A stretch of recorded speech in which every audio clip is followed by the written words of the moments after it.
보신 분들은 아시겠지만 성경은 크게 두 권으로 나누어져 있죠. 어떻게 나누어져 있죠? 구약과 신약으로 나누어져 있습니다.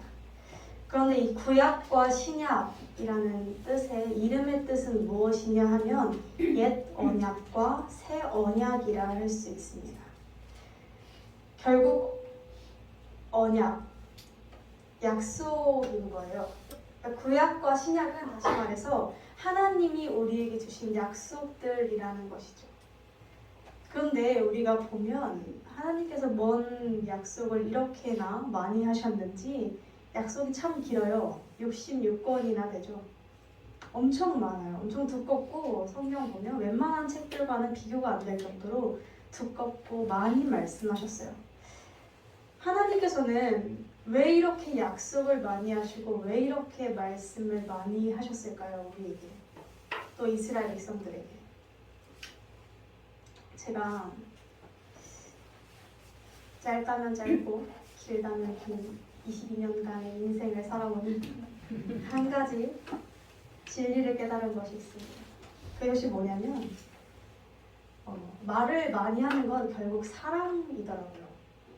저희 어머니께서 또 목사님께서 저에게 늘 이렇게 막 예지야 밥은 먹었니? 예지야 잠은 언제 자니? 예지야 넌 어떻게 하니? 예지야 이렇게 해야지 이렇게 해야지 라고 하시는 것이, 계속 말씀을 하시는 것이, 저는 어렸을 때는 그것이, 지금도 어리지만 어렸을 때는 잔소리인 줄 알았어요. 가끔 맨날 그렇게 생각한 건 아니에요. 가끔 잔소리라고 생각을 했었어요. 그런데 지금 와서 생각해보니 그것이 다 사랑이었고 애정이었다는 것을 제가 깨닫게 되었던 것 같아요. 우리도 그렇지 않습니까? 사실 사랑하니까 이야기해요. 사랑하고 애정하니까 말하고, 내가 애정과 관심을 쏟지 않는다면 말할 필요도 없고 이야기할 필요도 없고 혼낼 필요도 없어요. 신경을 꺼버리면 그만이거든요. 그래서 가장 최악의 방법이 무관심이죠. 무관심. 계속해서 말씀하신다는 건 포기하지 않고 너를 사랑하겠다라는 뜻이기도 해요. 우리가 그래서 그렇게 잔소리가 아닌 사랑으로 받아들여야 하는데, 우리가 이 시간 주님의 말씀을 다룰 때도 똑같습니다. 주님의 말씀을 나눌 때 이 말씀 깊숙이, 하나님 뭔 놈의 말을 이렇게 많이 하셨어, 이렇게 저희가 학교에서 바이블 리딩이라고 성경을 아침 8시마다 1시간 동안 읽는 수업을 해요. 그런데 이제 1학년 친구가 구약이 이제 끝났거든요. 친구가 이렇게 이야기하더라고요. 하나님은 뭔 말을 이렇게 많이 하신지 모르겠다 라고 이야기를 하는 걸 들었는데, 하나님께서 말씀을 많이 하시고 하나님께서 이렇게 긴 책, 정말 길죠. 정말 긴 이 성경이라는 책을 주실 정도로 많이 말씀하신 것은 이 말씀 가운데 깊숙이 담겨있는 그분의 사랑이 있기 때문임을 우리가 기억해야 할 줄로 믿습니다. 오늘 본문 말씀으로 들어가 봐서 본문 말씀을 보면 말라기서는 굉장히 다소 무섭습니다. 엄청 혼나고 있어요. 1장에서부터 제사장들을 시작으로 해서 백성들, 이스라엘 백성들과 제사장들이 엄청 혼나고 있는데, 오늘 말씀 보면 이제 본문은 아니지만 3절을 보면 이렇게 꾸짖으세요. 보라, 내가 너희의 자손을 꾸짖을 것이요, 이러면서 똥이라고 표현을 하세요. 너희 똥을 너네 얼굴에 발라버릴 거야 라고. 이게 사실 저는 이 단어를 듣고 되게 충격적이었거든요. 하나님이 똥을 너네 얼굴에 발라버리겠다라는 표현을 쓰실 줄 몰랐어요. 제가 아는 하나님은 그런 분이 아니신데, 근데 이 똥이 뭐냐면, 이 당시에 희생 제사물, 이 당시에는 이제 예배를 드릴 때 짐승을 잡아다 드리는 제사를 드렸잖아요. 그때 이제 내장, 짐승 안에 있는 내장이나 이런 모든 것들을 다 긁어내는데, 그런 것들을 똥이라고 불렀거든요. 그래서 그런 것들을 보통 제사 드릴 때 다 긁어서 버리잖아요. 그리고 다 각뜨고 이렇게 내장 빼고 이렇게 해서 드리는데, 그 똥을 뺄 때 너네도 같이 버려버리겠다 라고 지금 말씀하고 계신 거예요. 그러니까 엄청 화나신 거예요. 하나님께서 너네를 버려버리겠다, 너네 정말 너네 똥 취급하겠다 라고 말씀하신 것이죠. 이 이스라엘 백성들이 제사장들이 왜 이렇게까지 혼나고 있나를 살펴봤더니 2절에 이렇게 등장해요. 이는 너희가 나의 말을 듣지 않았고 마음에 두지 않았기 때문이다. 무엇 때문이라 하십니까? 하나님의 말을 듣지 않고 마음에 담아두지 않아서라고 하십니다. 우리가 조금 더 자세히 살펴보니 8절에서 9절에 좀 더 상세하게 등장하는데 이렇게 등장합니다. 첫 번째로 옳은 길에서 떠나 많은 사람들이 율법을 거스르게 하였고, 두 번째로는 레위의 언약을 깨뜨렸으며, 세 번째로는 하나님의 길을 지키지 않았고, 네 번째로는 율법을 행할 때 사람에게 치우치게 했다는 것입니다. 이것은 적을 필요가 없는 것이 성경에 다 있어요. 자, 성경을 그대로 읽은 거예요. 자, 그런데 이 네 가지 부분을, 공통적인 부분을 살펴보면 결국 무엇이냐 하면요, 하나님의 언약을 지키지 않았고 하나님의 길을 따라가지 않았으며 하나님이 약속하신 것들을 마음에 받아들이고 살아가지 않았다라는 것을 지적하고 계신 거예요. 이런저런 말씀을 많이 하시는데 결국 하나인 것입니다. 나의 언약, 나와 한 약속들을 너희가 듣지 않고 마음에 두지 않았다. 이스라엘 백성들은 이 당시에 어떤 상황이었냐면요, 이 시대는 바벨론으로 잡혀갔다가 돌아온 지 100년 된 상황이었어요. 그런데 이스라엘 백성들이 왜 바벨론 포로에 잡혀갔는가 하니 그것 역시 하나님의 말을 지지리도 안 듣고 마음에 담아두지 않아서 그렇게 지독하게 바벨론에 끌려가서 종살이를 했는데, 그럼에도 불구하고 하나님께서 회복시켜 주신 지금도, 회복시켜 주시고 100년이 지난 지금까지도 이 이스라엘 백성들이 정신을 못 차리고 또다시 주님을 배반하며 또다시 주님의 말씀을 듣지 않고 있다는 것입니다. 그런데 우리가 여기서 말라기서를 보면 굉장히 중요한 게 하나 있어요. 뭐냐면 이스라엘 백성들이 하나님께서 이렇게 혼내실 때 다른 책에서 보면, 다른 성경에서 보면은 이렇게 저희가 잘못했습니다라는 제스처를 취한다던가 뭐 이런저런 이렇게 하는데, 말라기에서 보면은 조금 다른 구조를 가지고 있어요. 어떤 구조냐면 말라기는 논쟁하고 있다고 해요. 왜 논쟁하고 있다고 하냐면 그냥 딱 봐도 알 수 있어요. 말라기에서 하나님이 이렇게 뭐라고 이제 너네가 이렇게 해서 나는 너에게 저주할 거야 라고 하면 대뜸 이스라엘 백성들은 이렇게 이야기합니다. 우리가 어떻게 주의 이름을 멸시했습니까? 우리가 언제 주님을 이름을 경멸히 여겼습니까? 주님, 당신이 우리를 언제 사랑하셨습니까? 주님, 우리가 대체 뭘 했다고 그러십니까? 라고 반박하고 있는 것을 우리는 말라기서를 보면 알 수 있어요. 그래서 우리가 알 수 있는 건 이거예요. 하나님께서 계속해서 말씀하시던데 이스라엘 백성들은 금시초문이라는 얘기죠. 아니, 우리가 언제요? 이건 고집이 아니에요. 정말 모르는 거예요. 우리가 언제요? 우리가 언제 당신의 이름을 등한시했고, 우리가 언제 나 예배도 드렸고 나 제사도 드렸고 나 정말 잘하고 있는데 왜 그러십니까? 라고 이야기하고 있는 것이죠. 대화가 안 통해요. 말라기서를 보면 하나님과 이스라엘 백성들 사이에 대화 핀트가 자꾸 어긋나요.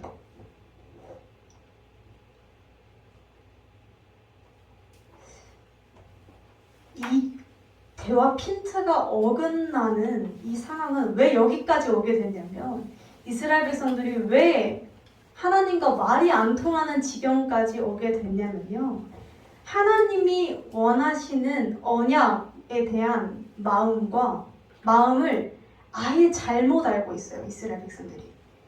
이스라엘 백성들이 생각하는 언약과 하나님이 생각하시는 언약을 지키는 것에 대한 완전 달라요. 이게 어떻게 알 수 있냐면, 하나님께서 우리에게 언약, 약속을 왜 주셨을까요? 하나님께서 우리에게, 성경은 약속이라고 했죠. 그런데 이 약속을 우리에게 왜 주셨고, 아브라함 언약을 왜 주셨고, 왜 그렇게 약속을 맺으셨을까요? 우리와 함께.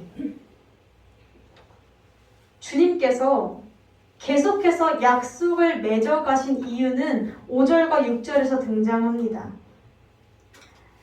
내가 너희에게 이 언약을 준 이유는 이렇게 말씀하세요.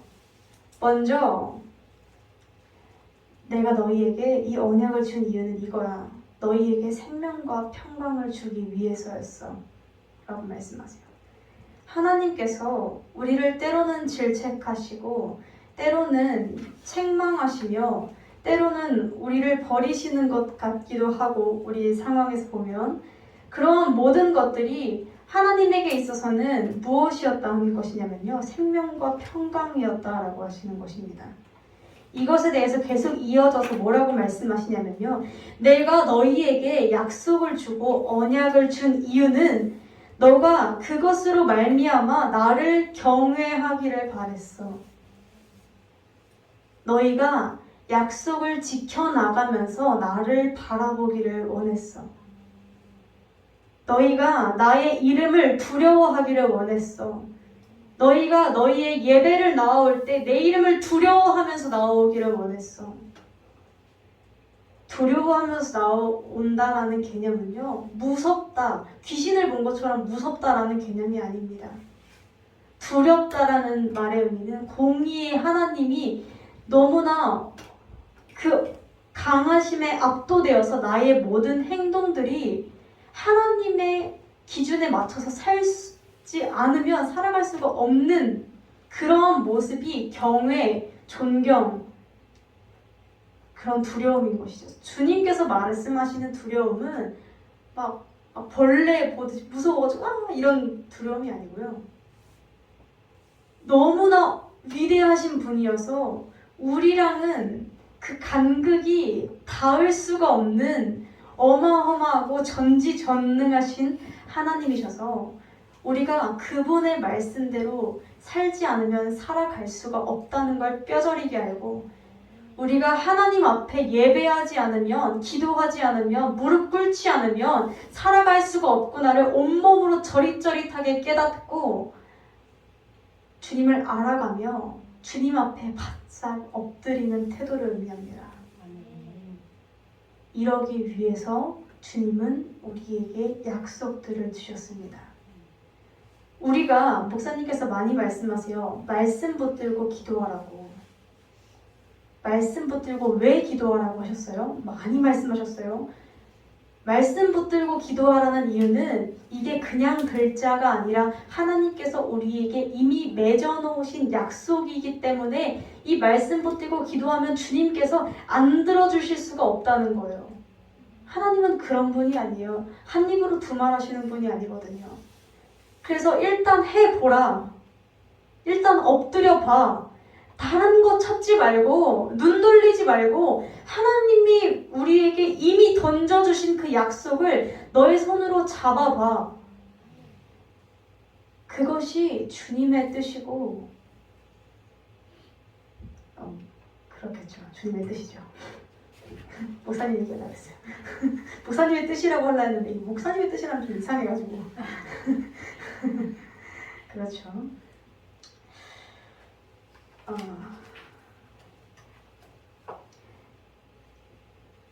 다시 말해서 하나님께서 우리에게 언약을 주시는 것은 뭐 대충 이렇게 찬양팀 끌어서 예배해라. 뭐 이렇게 뭐 주일날은 오전 예배, 오후 예배 나눠서 너네가 참석하고 수요 예배 참석하고 이렇게 해라. 뭐 이런 느낌에서 하시는 것이 아니라 내 모든 행동, 삶 곳곳에 주님이 영향을 미치고 내가 주님을 어딜 가든 생각할 수밖에 없게끔 모든 삶 영역에 주님께서 약속을 맺어 놓으신 것이죠. 주님을 영접한다라는 것은 정말 간단합니다. 나 중심적으로 살던 사람이 예수 중심적으로 변화하는 것을 이야기합니다.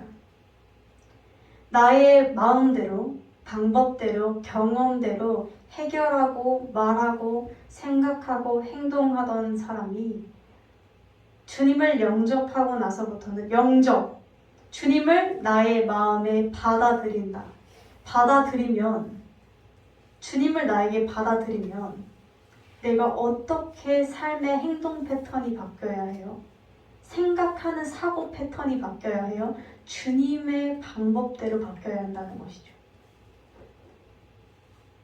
내 삶의 주인의 자리를 주님께 넘겨드리고 주님을 의지하는 것, 주님께 엎드리는 것, 그것을 의미합니다. 그런데 이 당시 이스라엘 백성들은 그걸 몰랐어요. 이스라엘 백성들은 하나님을 예배한다. 예배하는 방법은 되게 잘 알았을지 모르겠으나 이들은 하나님의 주신 약속을 지키며 산다는 것이 정확히 어떤 개념인지 몰랐어요. 그 안에 담겨진 하나님의 뜻과 마음을 몰랐다는 뜻입니다. 그런데 이거 이스라엘 백성들만 그런 거 아니에요. 잘 생각해보면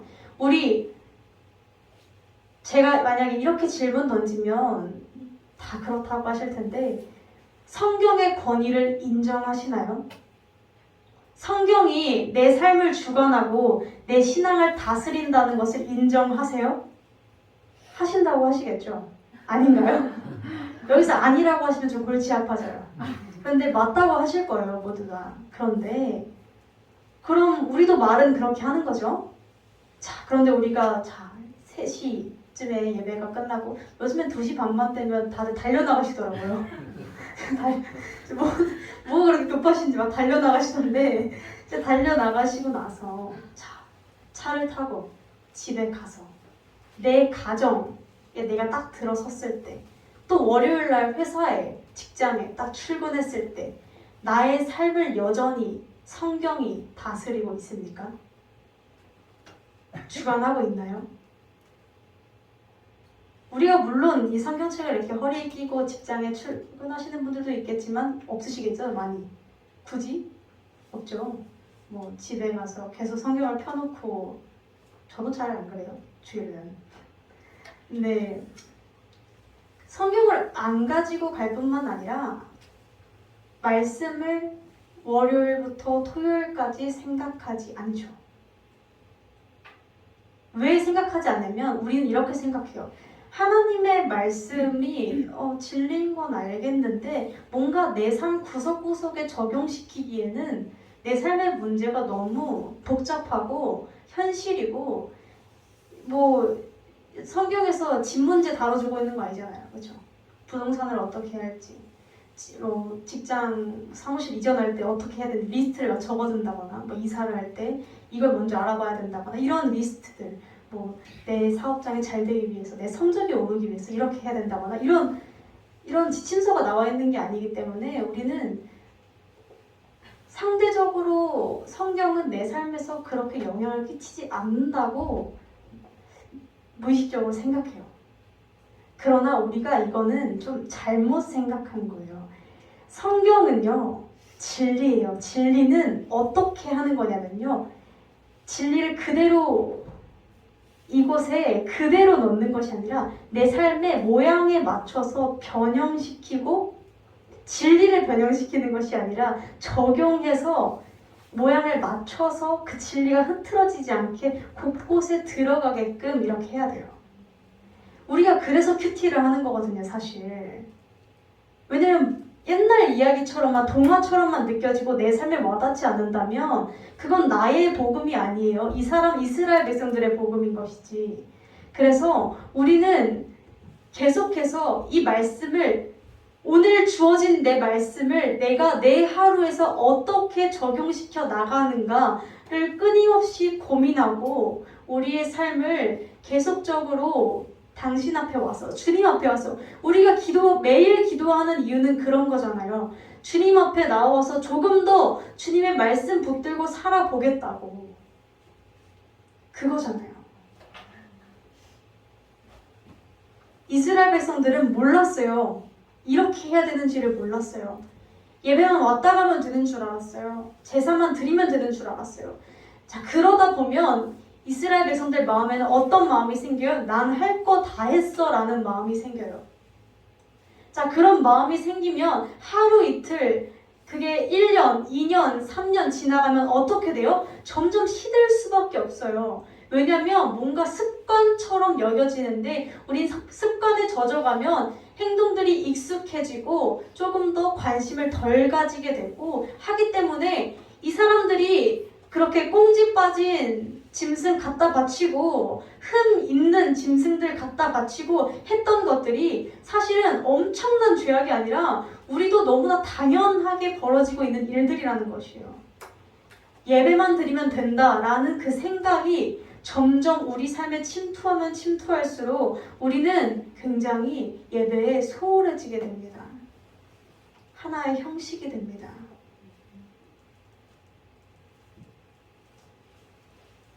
또 예배 외에 다른 것도 마찬가지입니다. 우리는 공식적으로 알고 있죠. 어려우면 금식, 문제 터지면 기도, 아니면 말고.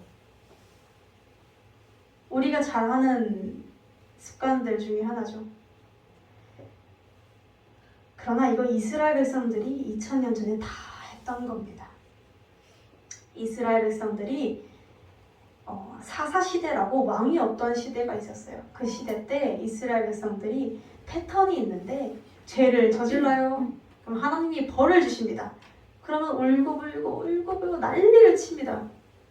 그리고 나서 하나님이 좀 불쌍한데? 이러고 건져두시면 또 죄를 저지릅니다.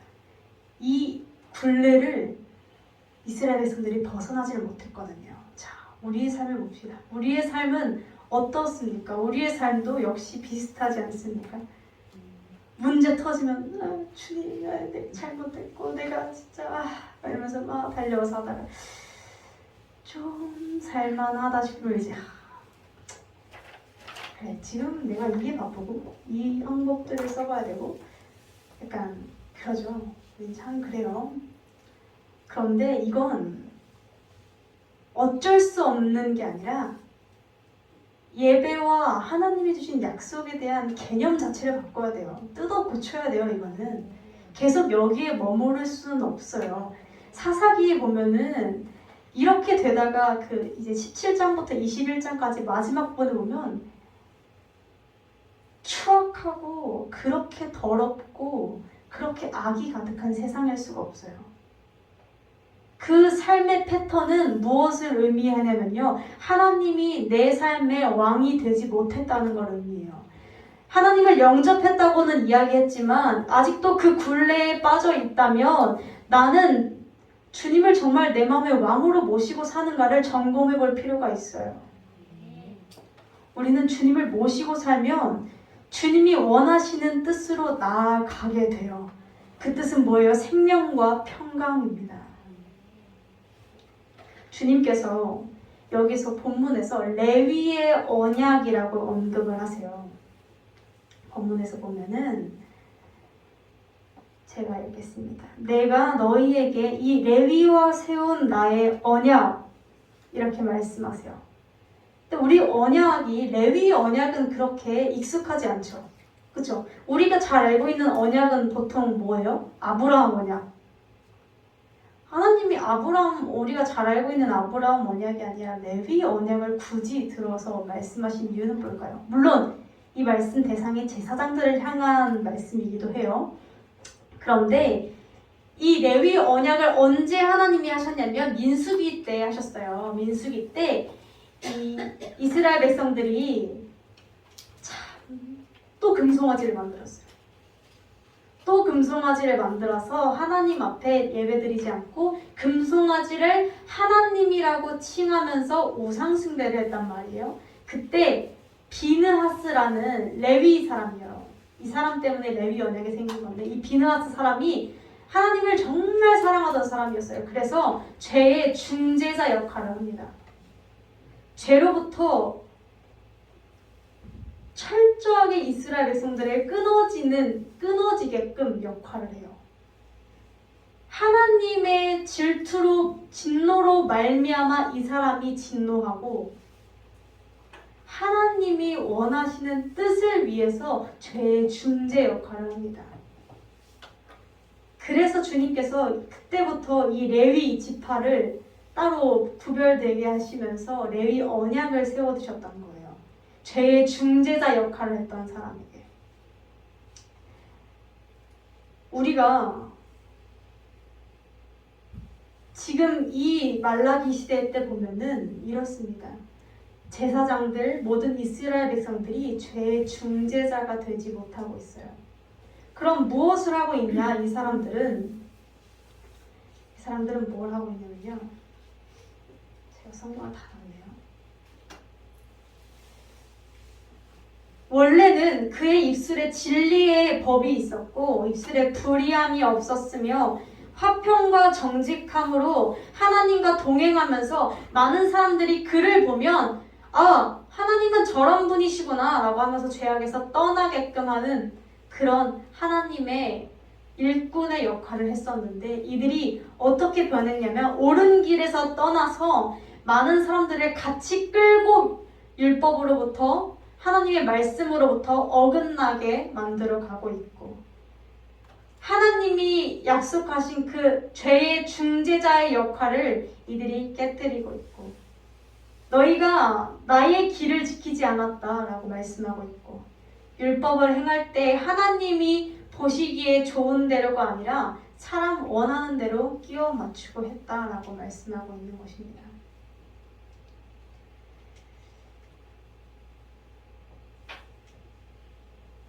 우리가 우리의 삶을 돌아보면 우리가 정말 우리의 삶에서 죄의 중재자의 역할을 하고 있는가를 돌아볼 필요가 있습니다. 죄의 중재자. 나는 정말 안 믿는 사람들이 보기에, 예수 안 믿는 사람들이 보기에, 또 예수 믿는 사람들도 보기에 하나님은 저 사람을 보면 하나님이 살아계시긴 한 것 같아 라는 생각이 들게끔 살고 있습니까? 아니면 여기서 되게 열심히 하고 여기서 되게 열심히 예배드리는데 밖에 나가서 욕하고 밖에 나가서 말투에 있어서 상처를 주고 예수 믿는 사람이 왜 저래? 야, 너도 똑같네. 별거 없네, 예수 믿는 거. 라는 이야기가 들게끔 살아가고 계시지는 않습니까? 저는 이 말씀을 보면서 굉장히 많이 회개했어요. 저는 그게 있어요. 그 전도사 꼬리표라고 있어서 이제 신학생들 사이에서나 저희 학교에서는 잘 못 그러는데 이게 아예 안 믿는 친구들을 만나면 조금 마음이 프리해져요. 왜냐면 이 사람들은 내가 뭘 잘못하는지 잘 모르잖아요. 그렇지 않나요? 차라리 믿는 사람들 앞에서는 제가 예를 들어서 이제 다현 성도님 앞에서 막 씨땡 뭐땡 욕을 하면 다현 성도가 시험에 들 거 아니에요. 전도사님이 왜 저러는 거야? 이렇게 시험 들 거 아니에요. 그런데 아예 다른 밖의 사람들을 만나면 제가 욕을 해도 그렇게 별 큰 생각 안 하지 않을까? 라고 하면서 그냥 그렇게 그럴 때가 좀 있었던 것 같아요. 그런데 우리가 기억해야 되는 것은 그들이 어떻게 생각하든 말든 나는 일단 죄의 중재자의 역할에 늘 서 있어야 돼요. 나는 내 가정에서 내 동료들 사이에서 뭔가 달라야 돼요. 예수 믿는 사람은 정말 뭔가 달라야 돼요. 예수님의 살아있는 능력을 체험한 사람이 뭔가 다르지 않는다면 상식적으로 이게 체험한 건가라는 질문이 들 수밖에 없지 않나요? 물론 막 뭔가 다르다는 것이 막 이렇게 갑자기 엄청난 기적을 이런 느낌이 아니라 사실 그런 것보다 내 삶이 말투 변하는 게 더 어려워요. 보니까 여러 가지 은사 받는 것보다 내 말투 하나 바꾸는 게 더 어렵더라고요. 더 어려워요.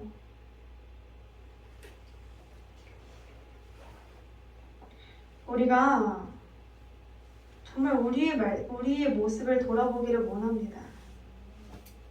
우리가 정말 언약에 대해서 하나님이 주신 약속들에 대해서 어떻게 생각하고 살아가고 있는지, 어떻게 예배에 참여하고 있는지, 어떻게 삶의 예배에서 또 참여하고 있는지 우리가 돌아보기를 원합니다.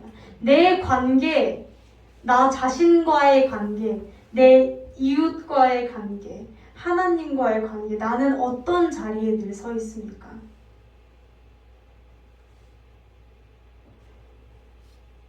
사랑하는 성도 여러분, 우리의 인생 속에서 가장 중요한 건 뭘까요?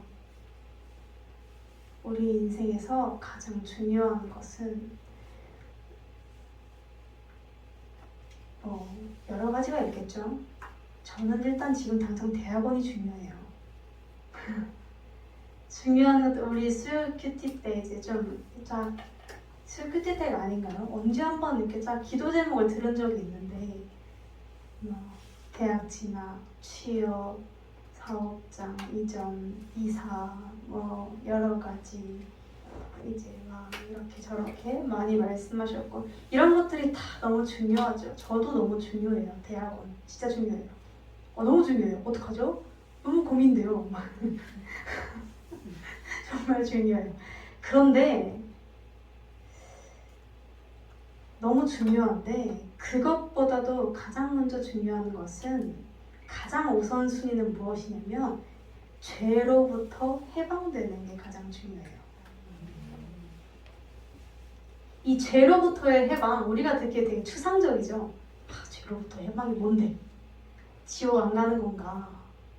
추상적이죠. 그런데 죄라는 것은 우리의 삶 곳곳을 억압해요.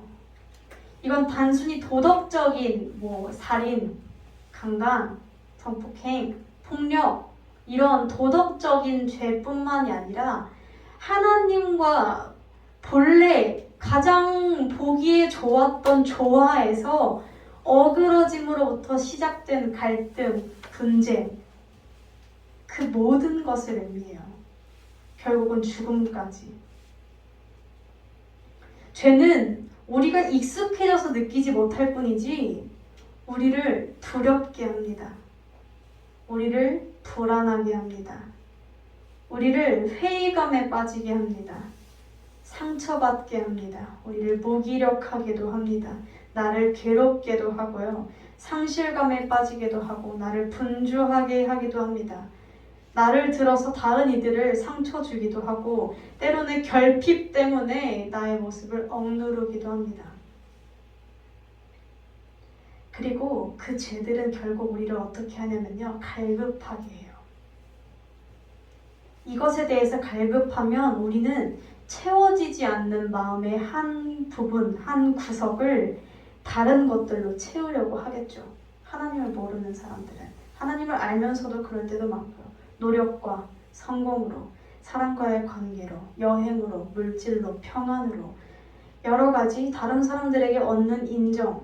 저는 오늘도 느꼈어요. 나는 인정받아야 사는구나. 갈급해요. 마음이 너무 갈급해요. 사람은 되게 불안해요. 알고 보면.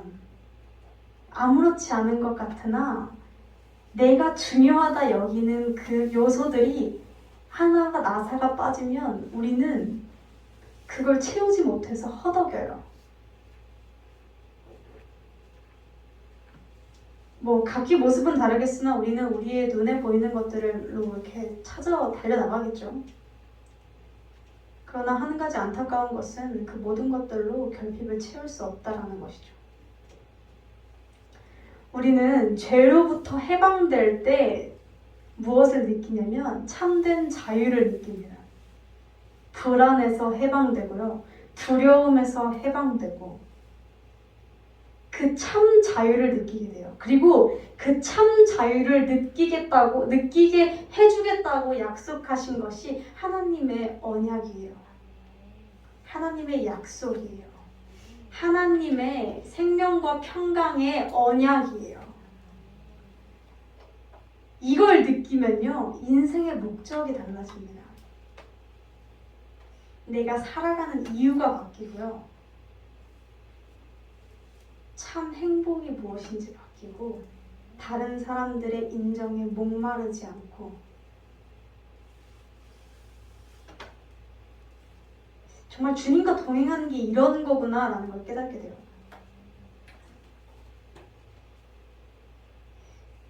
그 유일한 해답이 오직 하나님의 언약입니다.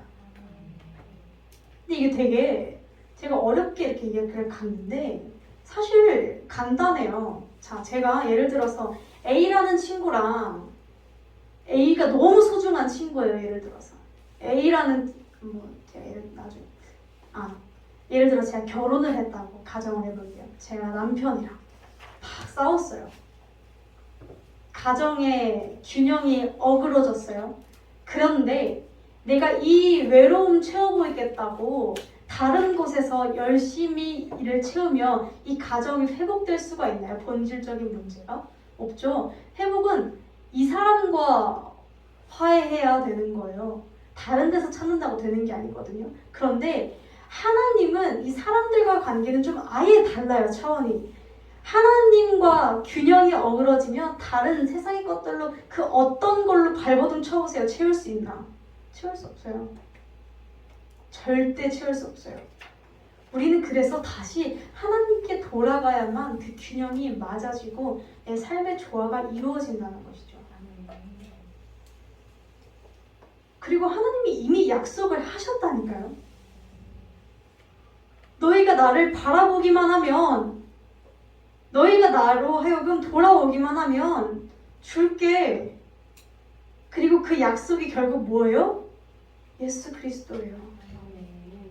그래서 구약은 오실 예수 그리스도를 담고 있고 신약은 오신 예수 그리스도를 담고 있고 우리는 다시 오실 예수를 기다리고 있는 것이죠.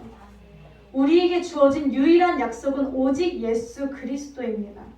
이것 말고는 해답이 없어요. 사랑하는 성도 여러분, 우리는 주님께서는 우리에게 그렇게 길게 말씀하신 이유가 결국은 생명과 평강을 주시기 위해서였습니다. 그리고 끝없이 주님을 외면하고 또 외면하는 자신들이 뭘 잘못했는지도 모르는 이스라엘 백성들, 제사장들, 그리고 우리들에게 오늘 또 한 번 외치십니다. 4절에 이렇게 말씀하세요. 내가 너희에게 이 명령, 이 책망을 내리는 이유는 그 레위 언약을 파기하고 싶지 않아서 그래. 라고. 내가 너희에게 주는 그 생명과 평강의 언약을, 약속들을 없애고 싶지 않아서 그래. 주님께서는요,